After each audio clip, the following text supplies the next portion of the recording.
Hey, thank you everybody for joining us. We just hit the 8 o'clock time, so we want to get started. My name is John Pingle. I'm a professor and director of corporate relations at the Sales Excellence Institute at the University of Houston. We wanted to bring everybody together today to talk about a specific topic, but I want to make sure everybody knows that it's the mission of the Stagner Sales Excellence Institute to engage the community, to make a difference and an impact in the world of ideas, the lives of our students in the business community. And this is one way that we're going to do it. Over the course of June, July, and August, we have several different topics that we're going to bring webinar form to our friends and neighbors through the business community. And so today, we're fortunate that first we have our Professor Carl Herman, and then we have two of our good friends from Aspen Technology and Schlumberger that are going to talk to us a little bit about sales and what that looks like in oil and gas during COVID and just the crazy ups and downs with WTI and everything surrounding it. And so we're going to take an hour today to let our two friends talk and about this specific topic. I'll moderate. I'll ask questions. Carl is here to also engage. If you're interested in asking a question, feel free to use the chat function through Zoom. I'll try and shove my comment in and your question in once these guys finish the sentence. More than likely, with the last 20 minutes or so of this webinar, we're going to find some time to just open it up to Q&A. Still like to go through chat, but feel free. Throw your chat questions on here, and I will do my best to fit it in here. For now, let's go ahead and get started with the conversation. I want to introduce my good friend, Tim Fortner from Aspen Technologies, the Director of Sales and very knowledgeable in this space. And so, Tim, we're lucky to have you here, man. Thank you for joining us. Sure. Thank you very much. Just a little bit of an introduction. I'm the Director of Sales at Aspen Tech for the Americas. So I run a couple of now remote software sales teams.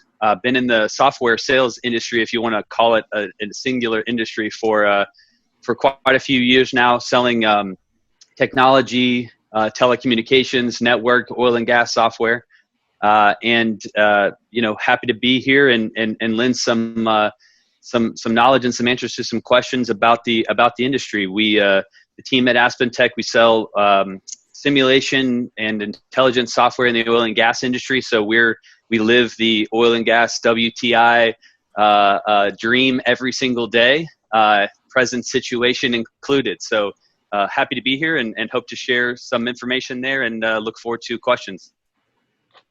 Thank you, Tim. Sure. Jonathan? Yeah, thanks. Appreciate it, John. So my name is Jonathan Williams. I grew up locally here in Houston, in Clear Lake. I went to college at Purdue, and that was a family tradition. So no offense to the University of Houston folks on the call. I've worked at Schlumberger now for a little bit over 20 years, and my position at the moment is the sales and commercial HR manager for Schlumberger. I've had a variety of different technical and management and sales roles over the years that I've been at Schlumberger. So yeah, I'm just delighted to be here and to join this call. For those of you that don't know, Schlumberger is the world's largest oilfield services company. And yeah, hand it back over. Thanks, buddy. And then Carl Herman. Good morning, everybody. I hope you're doing well. Welcome to our, as John said, our first industry-focused webinar of the summer. It won't be our last, but I think a little bit about me, some of which you may not know. First of all, I don't want to neglect to mention that we have quite a few of our alumni on the call, and of our undergraduate alumni, and I want to welcome you all. Especially. We also have a variety of participants on the call in terms of both, of course. Right on cue. There you go. In terms of both industries. So let me close the door. I couldn't have planned it any better myself, honestly. No, I agree. Epic start. Okay, that was a professional start. Now let me finish up. So I do want to. Some of you don't know that I was born and raised in Houston, like Jonathan.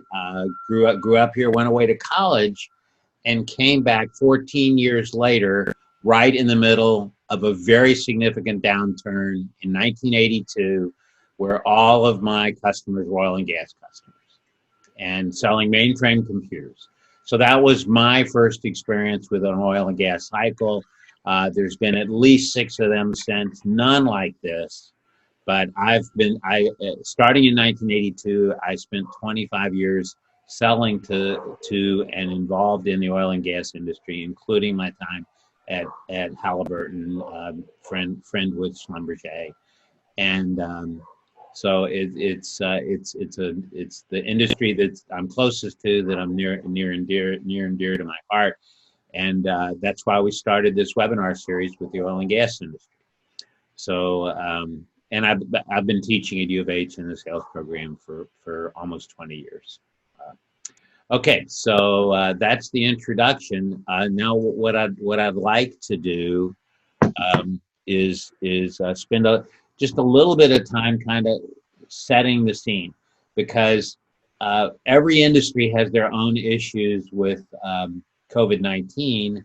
Oil and gas has a special place because even as we all know, even separate from the pandemic issue, we've got this WTI, or this oil price, gas price issue. Gas is also horrible. That we're dealing with, that's independent of but related to COVID. So it just makes the situation worse. So I think my job here to get us kind of started is to paint, is to try and make everybody as depressed as I possibly can. So just a couple of quick quotes, 4 quotes from today's World Oil. Decline in natural gas demand may take years to reset. Growing U.S. oil inventories push oil prices below $38. Chesapeake preps bankruptcy plan to hand control to leaders. BP to dismiss 10,000 employees as part of carbon reduction plan. So those are things that are happening. Couple of other longer quotes. S&P Global a month ago, Valero Energy expects to run its refinery system at about 70% of capacity. Refiners across the board cut output and trimmed rates as gas demand just tanked. And jet demand is expected to remain weak for years. Delta says that it's at least 3 to 4 years before they see getting back to reasonable performance. Jet fuel's key. So the picture isn't pretty. At the same time, and I was talking with a senior VP of sales and marketing at an oil and gas consulting firm, advisory firm, who said things like his existing customer base was finding he was maintaining his revenue because his existing base of customers needed his expertise and value, and he was seeing no loss of revenue. And another gentleman said, one of the things that blows me away is we had a lot to learn in how to reach people during this pandemic, because everybody's in a different place. But once we broke that code, people are actually easier to get in front of, especially C-suite people, which is an interesting comment. And then finally, one positive comment from World Oil today, just to kind of let us know that there is an end to that, is China broke oil import records in May, signaling a nearly complete recovery for that world's largest market, second largest market. So it's not all bad. So with that, let me turn it over to Tim. We'll keep to talk a little bit about what he sees as the impact on the industry that he's faced with as a sales organization. Yeah, sure. Thanks, Carl. I think everybody would probably say they have a unique perspective. I think they do. That's why I love to have conversations like this. I talk to a lot of people in the industry. I think it's interesting to hear people's experiences, and we learn a lot from that. My experiences in selling software to this space is that typically software is done to help enable, engage, increase efficiency, optimize is the word that people use a lot, and so all of those things mean you should sell software when the price goes down, because if you need to compete at a lower price, then you might go to look for efficiencies. Having said that, that's not always the case, right? This is a big financial impact to a lot of these oil and gas companies. And so, if they're looking to furlough or reduce pay, have layoffs, do any of those things, they're not really wanting to talk to you about spending extra money. So I manage a team in the Americas as well as Latin America and Europe. So I get to see a perspective from all over the world as well. And so, I would say you can read the headlines and hear the doom and gloom that's out there. One of the things I ask the team to focus on is to work with the things that are in your control and try to talk to the people who are willing to talk to you. I say it a lot. They're probably tired of hearing me say it, but our customers are going to remember how we acted during this time, what we did, what we didn't do, how we approached them, and all of those things. And so we just go out there and we try to work the best we can and talk to the clients who want to talk to us. You say WTI. Every time you say WTI, I literally open my phone and refresh the window, almost like an auto response. I have WTI and Brent oil up on my phone 100% of the time, just to see a little bit of bump, and my phone rings. We can get to a little deeper into it when we start talking questions, but just my impression is that it's a unique time, not something this industry hasn't seen before, though, right?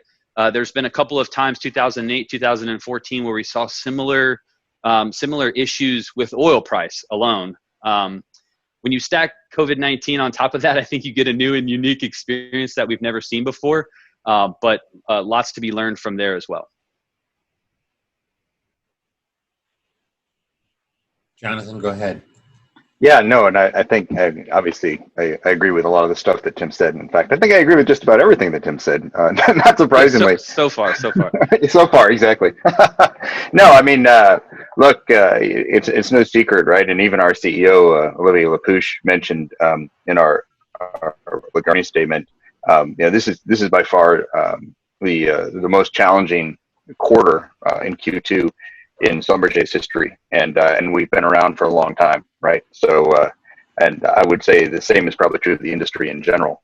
But beyond that, I think also just kind of looking forward, we have to think of a number of different scenarios, right? I mean, on the oil side of things, is this going to be it, right? Is it going to be lower forever?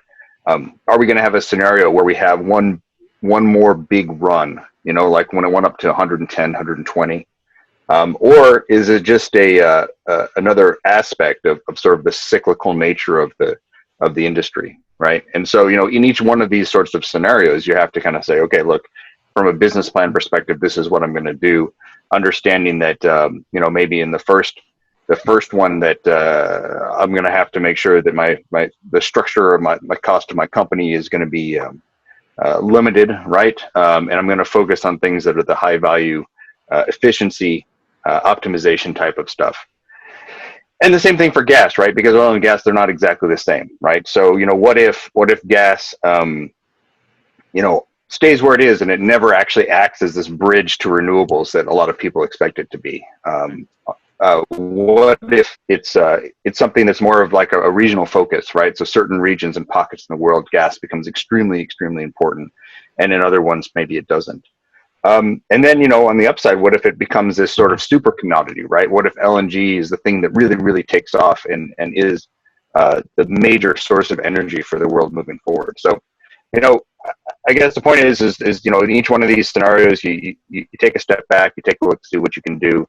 beyond just the thing that's right in front of your nose, right? And then plan accordingly and hopefully be able to execute on one of those plans. Great. Thanks, John. So that's a little bit of a where we are in terms of these two organizations and two senior leaders. Let me talk a little bit about. Let's talk a little bit specifically about the impact of COVID, the impact of where we are on your sales organizations. Let's think back to mid-March, early March, where it looked like we were going to have a really good quarter. It was everything was cool. Business was great. Oil seemed to be pretty stable in the 55, 60 range. And then two things happened almost simultaneously. We all went home, and Russia and OPEC had a huge disagreement, and the bottom dropped out of the price. So it was within the same week when those two things happened, if I remember correctly. So the question to both of you is, so what changes did your sales organization have to make right then? Okay. And what changes have you made to your sales organization subsequently and as you see the summer, as you see us going through the summer, what kind of changes have you made and what has been the impact of it? So let's reverse it. Jonathan, you want to go first? Sure. Why not? No, I mean, the obvious one, right? Of a lot of people, moving to work from home, which is, for our sales community is not completely foreign, right? And working remotely or working from home, but doing it all the time obviously takes a bit of adjustment. But some of the roles that we have in sales roles in Schlumberger are not work from home type of roles, right? I mean, if I'm a field sales rep and I'm going from rig to rig, dropping off bits, then that doesn't really lend itself to working from home so well. And the rigs are still operating. So, we have to put in, additional protocols in place and, above all, make sure our people are safe, maintain the social distance, wear the masks and everything else. So, those kinds of adjustments we had to make pretty much on the fly and they work pretty well, I think. And then, when it comes to our sales staff, to make sure that they had the training they needed to be able to be effective at selling over video, right? One of the things that a lot of our customers are doing right now, and Tim, I'm sure it's the same on your side, is we're getting a whole lot of customers talking to us than negotiating with us, right? So refreshing a little bit on the negotiation techniques and making sure that we find a solution that works for both companies. But I guess. Let me break it on that, because that's a really important thing that I know Tim is going to talk about.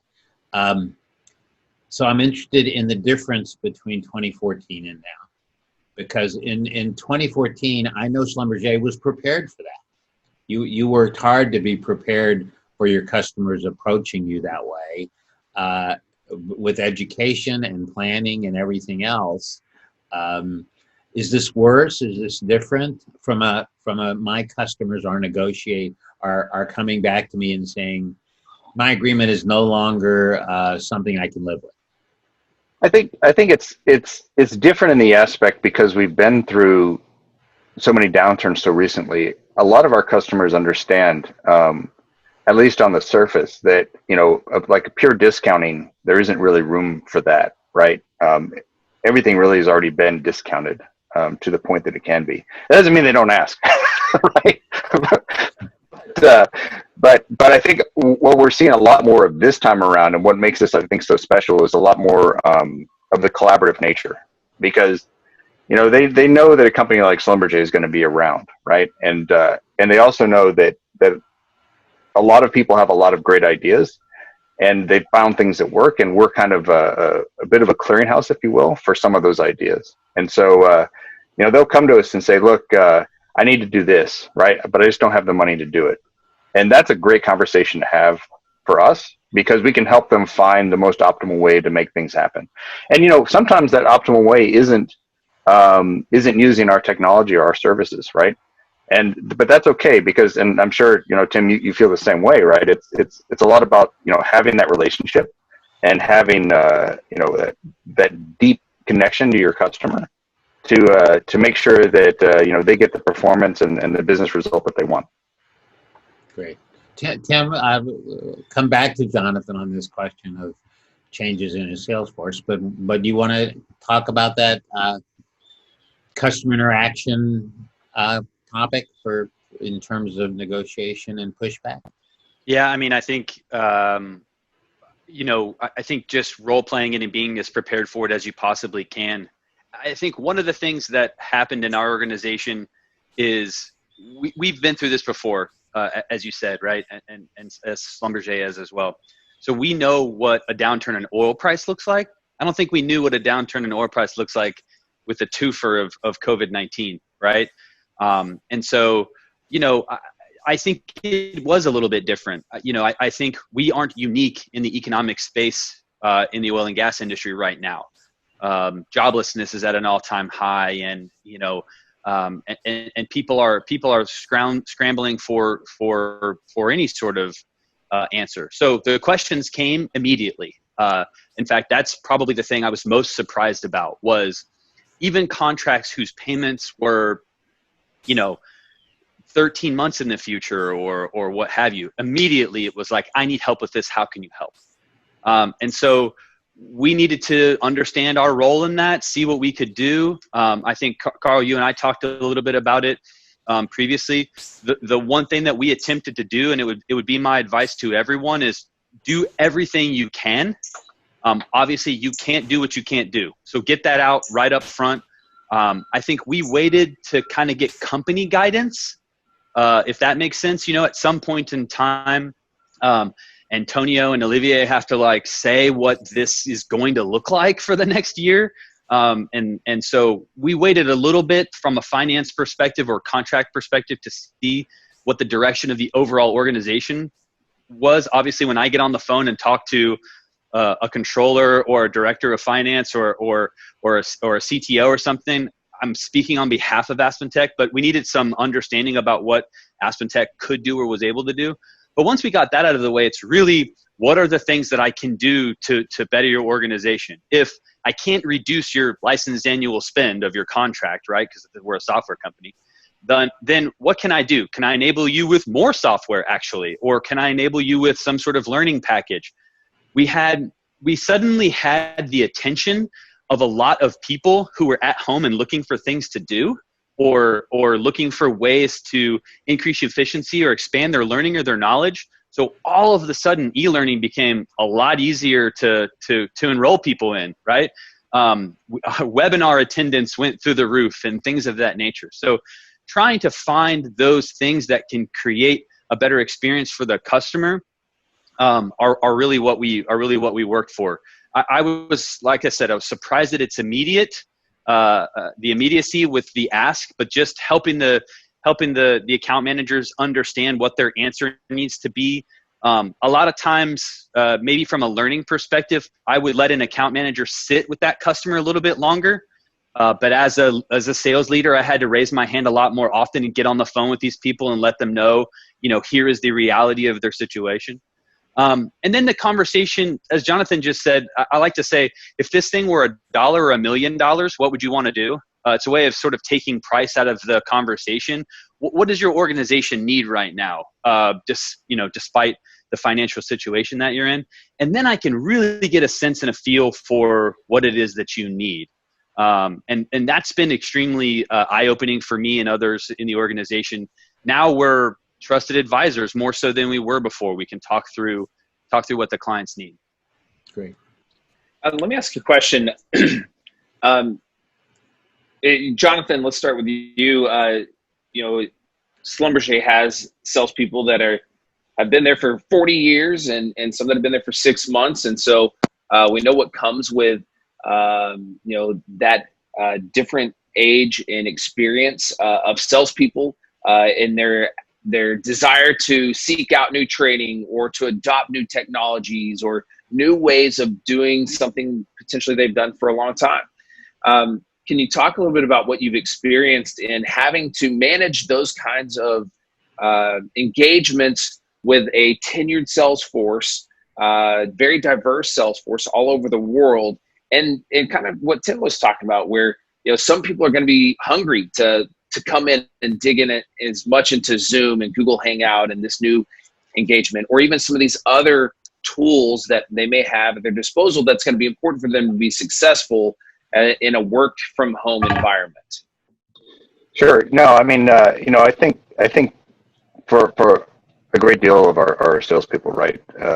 There's a lot in their relationship selling, and whether it's in person or at an event or at a golf course or even on the phone, right, or on video, those relationships continue, right? Now the challenge piece of that, of course, is building the new relationships. If it's someone that you've never met before, and you don't really know each other, and the first time that you interact is over a video call or a Zoom call like this one, how do you do that effectively? And I think everyone understands that that's not a skill set really that anyone has, with maybe the exception of some of the newer members of the sales force. So how do we make sure that people understand, hey, your contact at company XYZ may not be there anymore, right? And there's a new contact and you've never met this person. So how are you going to have that first impression, right, which is a positive one, that's going to make that person want to continue to connect with you? And yeah, we're doing our best to try to give people the training that they need to do something like that. I think another aspect that you didn't really touch on, John, but one that I kind of wanted to address there is, I think Tim probably has the same thing. When you have a sales team, which is very tightly knit, and they do a really great job doing things like sharing success. Doing that virtually is also very different, right? But you still have to make time to do it, right? And you have to emphasize it, because a sales team that's all pushing in the same direction, right, is the one that achieves its targets, right? Everyone has each other's back. They make sure that even if I'm a little bit behind a quota, that my buddy on the other side maybe can do a little bit extra, and we can make our numbers. And so I think making sure that all of these things that we do great, translate to this kind of environment. And then, the other biggest thing with all of this to me is that we've got a lot of really smart people, right, in Schlumberger, but in the industry in general. And let's capture those ideas, right? Let's try those best practices. Let's try the new things. Let's innovate, right? And find the stuff that works and continuously improve. And if we do that, I think the industry continues to be stronger, and the right things happen. So, couple of great comments, Jonathan. A couple of comments about that. First of all, to confirm what I think you both said a little bit, is that there's almost a dichotomy that I'm hearing in talking to people in the industry. Really hard in this new world to create brand new relationships. Cold calling that isn't working very well. Okay, really in comparison, almost easier to enhance existing relationships, to have good conversations with people who I know and have known well, even if that involves working on a deal together and culminating that deal in a sale. Those existing relationships are really working pretty well, and that's one of the things that I'm hearing, and then a question. Really smart people in the industry. That's one of the things that's always drawn me to the industry. Innovation beyond what anyone that isn't very knowledgeable about the industry could imagine the industry is able to do.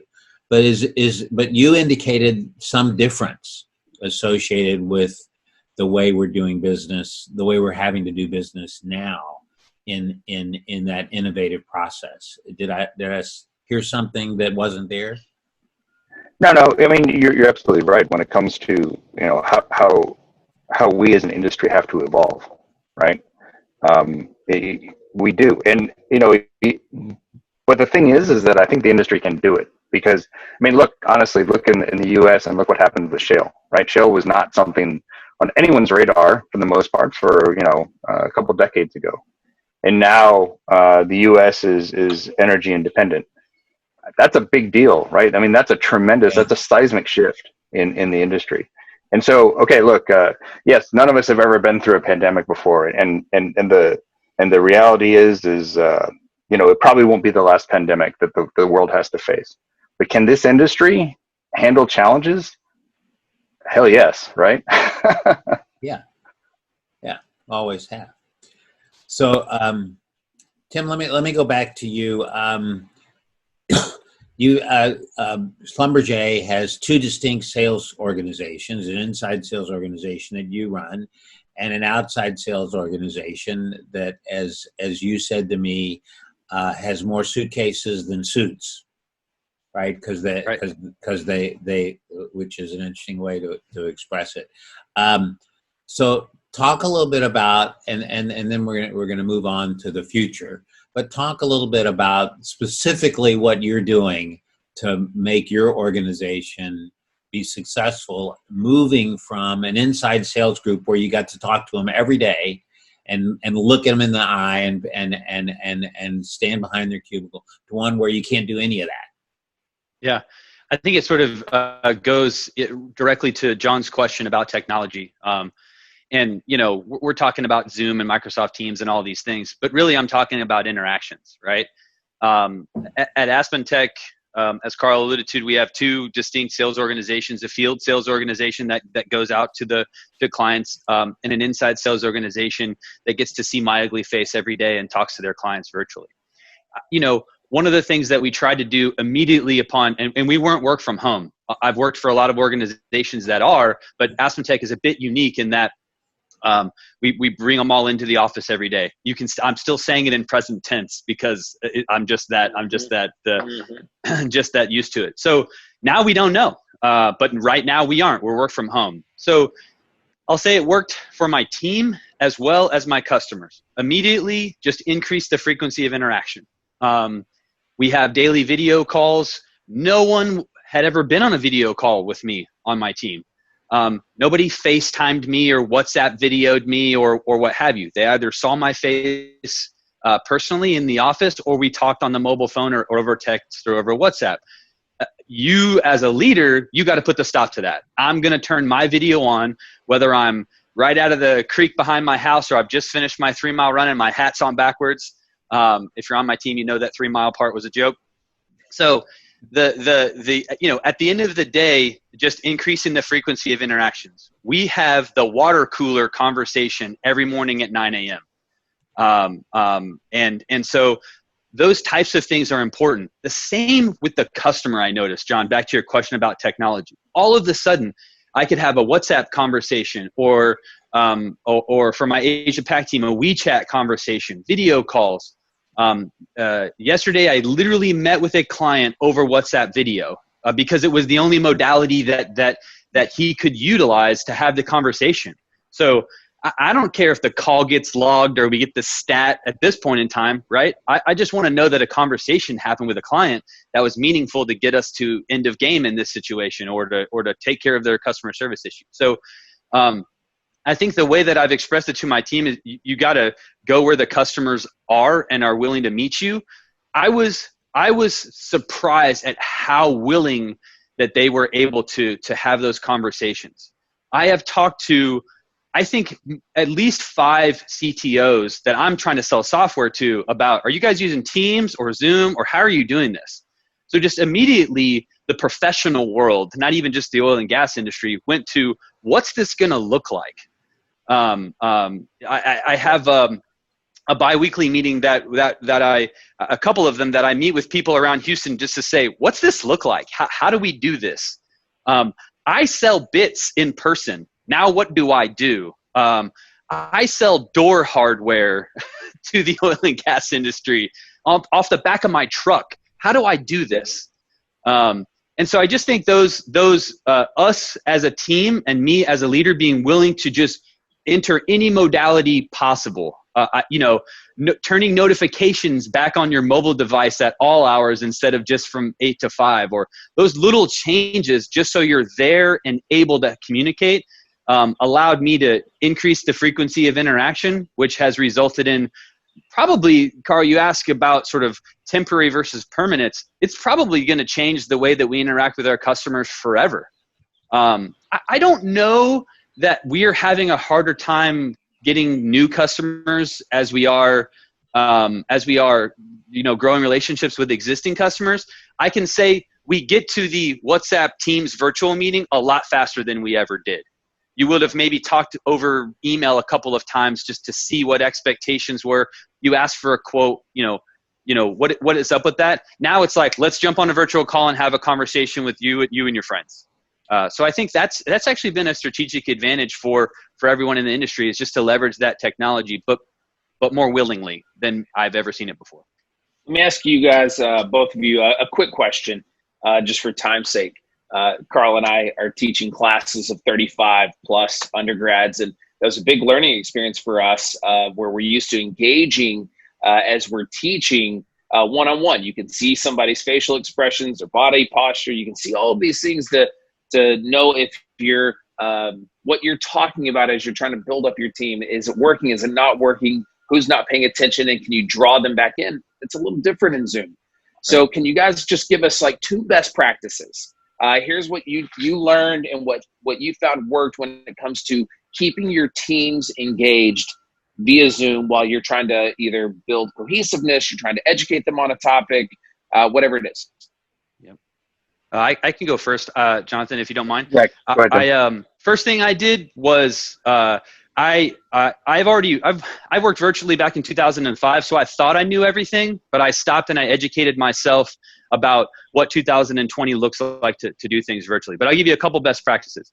As a leader, they're going to look to you for guidance on how to do this. So a couple things. I'm standing up. You can see my hands. John Pingle and I do a lot of interacting. That's our superpower, right? If I can't look at you in your face, I'm a little bit less effective than I would normally be. So I always stand and address. Right now, my computer is up on this giant box. People are looking at me like I'm weird in my house because I want it at my angle, not down. So as a leader, though, I did a virtual office tour where I take them through my office. Here's how I set up. Here are my best practices. I thought, is this lame? Everyone wanted to know. How do you do this? How do you set this thing up? What do you do? So I would just say, share what it is that you're doing. And then last, and people always laugh at me for saying this, have a headset that if video and audio are the only things that you can use to communicate, you want your video to be good and your audio to be perfect. Right. So have a headset and use it, and make sure that your video complements the style that you want to bring. That's great. Yeah. Jonathan, what about you?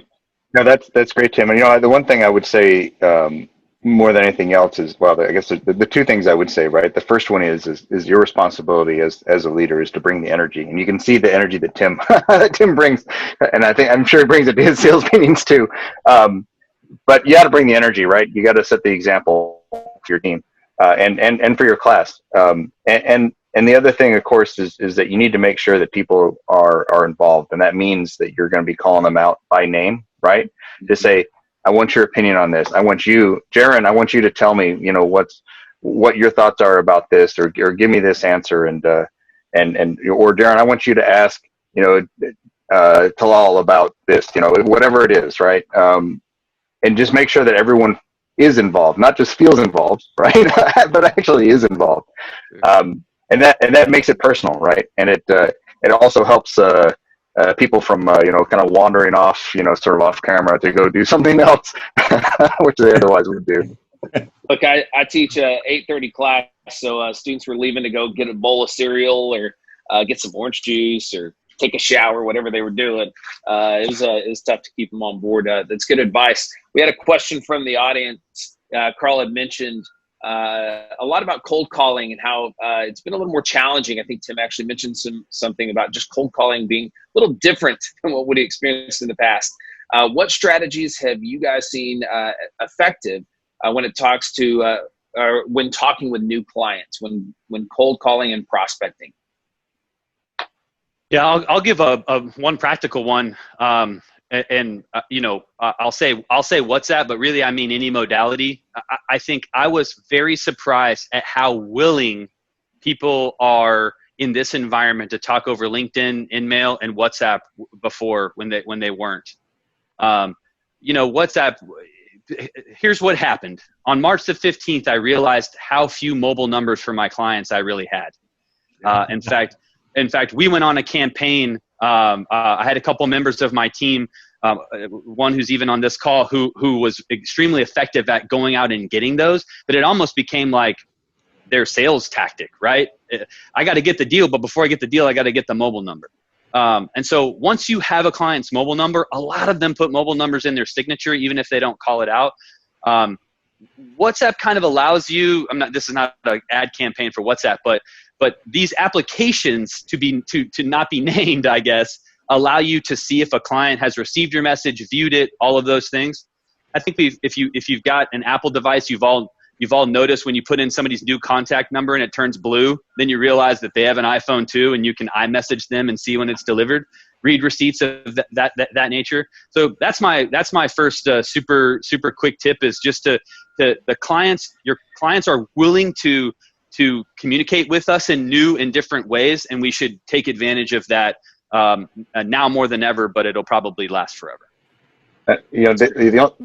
The only thing I think that's great. The only thing that I would add to that also is that we need to make sure, in this age, right, the sort of the transition, if you will, from relationship selling to a lot of digital selling is accelerated, right?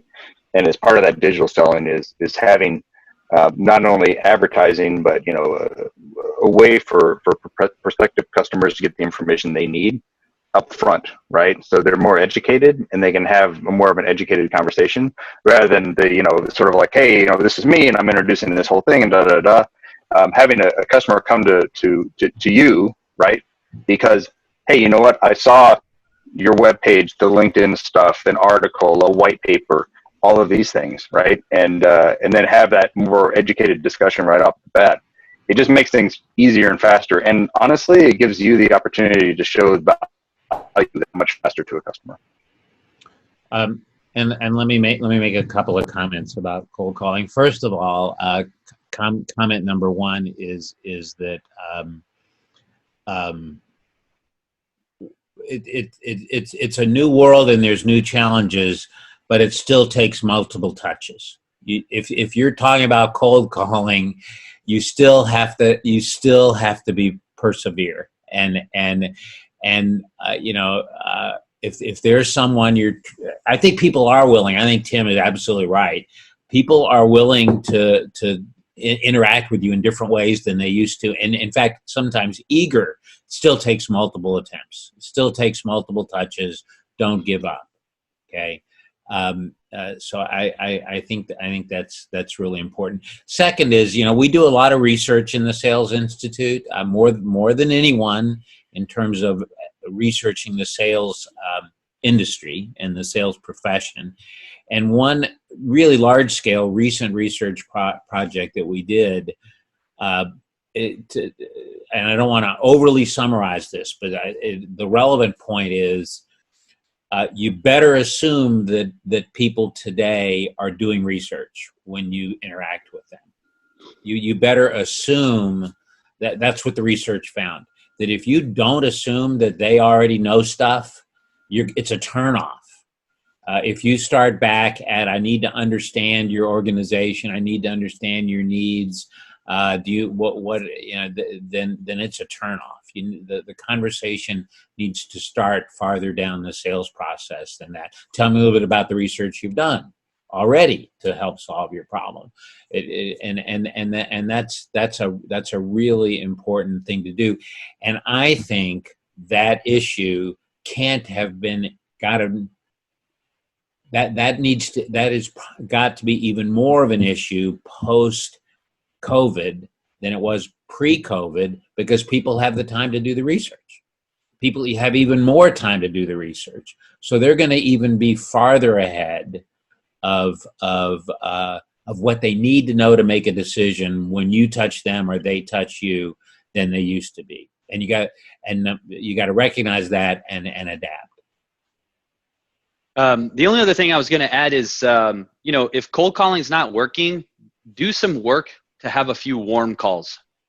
I had a PES student that was trying to reach me, and it was at a crazy hectic time, right? We're talking like end of March, beginning of April, right?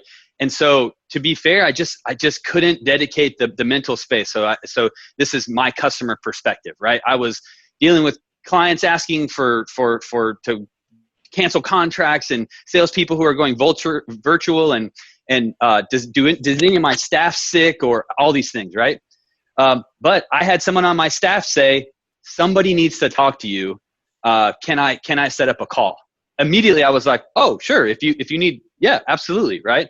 And so I would say this is probably more important in this time than it ever has been.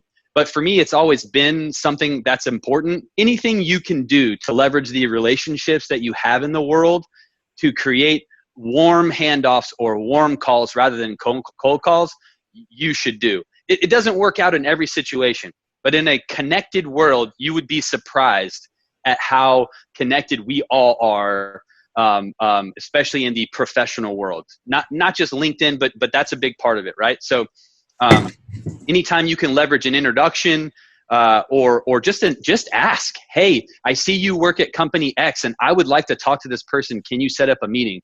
I'd rather get a no from somebody that I have a connection with than just keep cold calling a person that hasn't answered the phone from me in months. It sure seems like that is the smartest approach where in situations where relationships matter, right? Even more so now, you have to create, I don't want to say positive tension, but you have to train the salespeople to go ask for the referral. It was a nice to have before. If I'm Schlumberger, I'm the baddest oil and gas company on the planet, my name and all those bright engineers and ability to solve the toughest problems in the toughest locations, that brand already kind of precedes the salesperson, good or bad. Yep. But now, even more so, you have to ask, if I know that company through LinkedIn, if I've got a second connection or even a third connection, whatever it is, I've got to try and enforce that issue within my circle of influence. Can you please introduce me to this person? Because I really think I can add value to their situation today. Right, for sure. How has the sales process sped up or slowed down in both of your situations? How's it sped up or slowed down, and what did that look like? Yeah, I think, and I'm sure Justin won't like this answer, but I would say both, right? So I have to get to value extremely quickly. And so one of the things that we get asked a lot is how do we sell in this tough financial time? So when people are trying to spend less, how do I encourage them to spend more? If you consider yourself a salesperson, you are asking people for their money. No matter what you sell, ice to Eskimos or software to oil and gas partners, you're asking for people's money. Getting to the value is something that is a necessity. What I'm seeing is that where it creates a value and the customer agrees with me on that value, it's super fast, super faster than it's ever been. If you're going to make my company marginally 3% or save us marginally 4% or whatever the ROI works out to, there are customers who have solvency who are willing to put financial risk out there in order to make or save money on the back end. I've heard our CEO say this. I've heard other organizational leaders say this. There are companies who are looking to use this time period we're in to make them stronger in the future. So they're looking to accelerate what they're doing. And so when we find those people and find where we're driving the most value, the sales process is super quick. Where we're doing it less about value and more about project cycles or expansion that you had planned before, anything that's not creating value, it's slowed way down. They're getting put on the back burner, and we're not, we don't even hear about it. We're just not getting facilitated conversations to move to the end of the game. So you can tell which one of the two we're focusing on. Yeah, no, I mean, I have very little to add. I think Tim covered it very well. You know, it is for a lot of things an ROI conversation when ROI is zero or negative, right? It's a go, right? It's definitely a go. You know, in a lot of the longer cycle projects, it's a conversation about, you know, how much can I defer, right? How much can I either push back or cancel?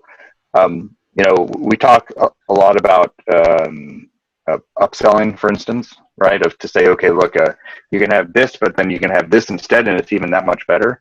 And one of the big things right now is downselling, right? Is okay, look, you said you wanted this, but the reality, I can get you the same thing with this instead.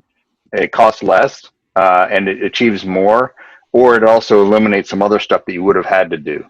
And so those kinds of conversations, I think, are ones that are always they're always welcome, but especially in this time, they're extremely welcome, right? And just like Tim said, it gets you into that stage of being the trusted advisor with your customer, and helps them achieve their performance objectives.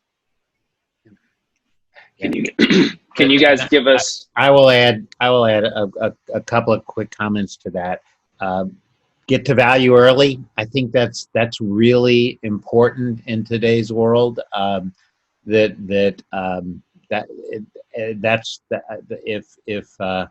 is the sales process shorter? I don't know. I would like to think it's shorter. But what I do think is true is that if you're talking features and functions and a lot of things that don't get to where you deliver value, the conversation isn't going to last very long, and you're not going to get very far. The other thing that I think you're both implicitly saying is good organizations are going to take advantage of the situation to be winners, to continue to be winners. So find them. If you're trying to sell, find them. They're the ones that are going to. So they have to be solvent. They have to be aggressive. There are companies that fit that description, and then there are companies that don't. So if you're looking at making major impact on your ability, your successful selling, go where people are willing to spend money. Okay. Sure. One more question, John. Should we take one more question? Yeah, just for time's sake, if we look at the things that both your organizations have learned over the last couple months through the pandemic, and then we now look forward over the next 12 months to even 3-4 years from now, what are some of the things that that you think worked well in this environment, maybe exposed our organizations to new ways of dealing with customers, dealing with each other internally, or even just working from home? What are some of the things that we've learned over this short amount of time that you can see sticking and staying in place beyond the stay-at-home orders? What do you think is we're gonna adopt from this experience? Jonathan? Okay, yeah, no, I'll go first this time. That's fine. I was hoping Tim was going to go first. I guess I agree with everything Tim said. No, I mean, I think that you know, one of the biggest things for us is getting used to the working from home, and we proved that it works, right? I think, you know, just like Tim, we've been pretty conservative, if you will, in the past of having people in the office versus working from home, and there's going to be. I mean, teleworking is going to be a big thing going forward for everyone, right? And I think it's going to be a big thing for everyone in the industry. I know some of the operators, for instance, have embraced it quite a while ago, right? And have been very effective. I think BP is one of the companies, in fact, which has been very effective at teleworking in the past. And so, you know, that's going to be an adjustment that we have made. Will continue to keep happening for our teams.